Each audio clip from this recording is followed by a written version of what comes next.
Dina knew the woods were off limits after dark. Ever since she was a child, the locals whispered about the lost ones, people who disappeared into the trees on moonless nights, never to return. One evening, her curiosity overpowered logic, drawing her into the forest past sunset.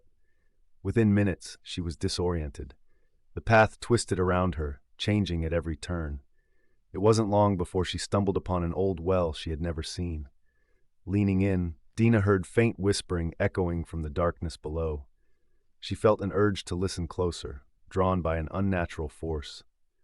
Suddenly she was yanked downward, her feet scraping against the stones. Dina's scream spilled out into the night, as cold hands pulled her into the abyss below. She clawed at the well's edge, holding on desperately as whispers crescendoed all around her, growing louder until they were a cacophony of tormented voices. Just as her fingers began to slip, the whispers stopped. The hands released her. Gasping, drenched in fear, she found herself lying unscathed beside the ancient stone structure. Shivering with cold and dread, she glanced up only to see shifting forms at the well's mouth, blurry figures with hollow eyes gazing down at her. She scrambled back onto the path, running until the trees thinned and the village lights pierced her panic.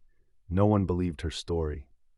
They noted the dirt beneath her nails, the torn shirt, and the wild look in her eyes, blaming an overactive imagination. Yet she could hear their whispers behind closed doors, suggestions of dark rites and the lost ones. But Dina knew. The forest had tried to claim her, and the twisted beings wanted her to join them. The woods were hungry, and she was now their mark.